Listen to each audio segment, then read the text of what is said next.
নমস্কার দর্শক বন্ধুরা, সুস্বাদু কামড় রান্নাঘরে আপনাদের সবাইকে স্বাগত জানিয়ে শুরু করছি আজকে আরও একটি নতুন রান্নার ভিডিও নিয়ে।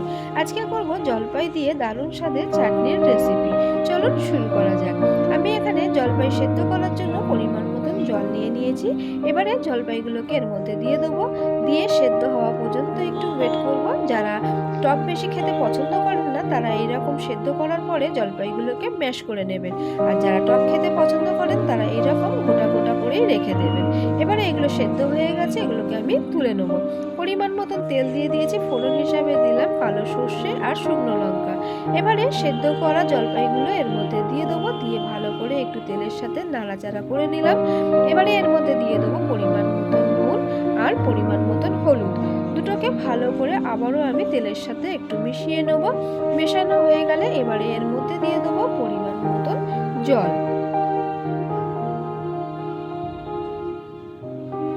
এবারে একটা ভাজা মশলা তৈরি করব, তার জন্য এখানে নিয়ে নিয়েছি 5 ফোড়ন, ধনে, জিরে আর একটা শুকনো লঙ্কা। এগুলোকে শুকনো খোলায় একটু হালকা করে ভেজে নেব, নিয়ে মিক্সিতে গুঁড়ো করে নেব। এবারে এদিকে জলপাইগুলো আমার ভালো মতন ফুটে গেছে, এর মধ্যে দিয়ে দেবো একটু গুড়। গুড়টাকে ভালো করে জলপাইয়ের সাথে মিশিয়ে নেব। গুড়টা যতক্ষণ না একটু আঠা আঠা ভাব হয়ে আসছে, জলটা কমে আসছে, ততক্ষণ পর্যন্ত এটাকে আমি ফুটতে সময় দেবো। এদিকে আমি মিক্সিতে যে মশলাটা তৈরি করব সেটা আগে মিক্সির মধ্যে দিয়ে দিলাম, দিয়ে এটাকে আমি গুঁড়ো করে নিয়েছি। এবারে এদিকে কিন্তু অনেকটা পরিমাণে আমার জল কমে গেছে। এরকমভাবে খুন্তি দিয়ে ভালো করে একটু ভেঙে ভেঙে দেবেন, তাহলে একটু গাঢ় হবে আর এর নুন মিষ্টি টক সব কিছু এর ভিতরে ভালো মতন ভাবে ঢুকে যাবে। এবারে যে ভাজা মশলাটা করে রেখেছিলাম এর মধ্যে দিয়ে দিলাম, দিয়ে ভালো করে একটু নাড়াচাড়া করে নেব।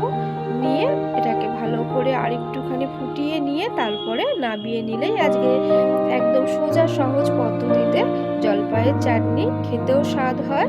একবার বাড়িতে হলে অবশ্যই ট্রাই করবেন। Thank you for watching. যদি ভিডিওটি ভালো লেগে থাকে অবশ্যই একটা like, comment, share and subscribe করতে ভুলবেন না। ধন্যবাদ। এই আমার রেডি হয়ে গেছে আজকে জলপাইয়ের চাটনি।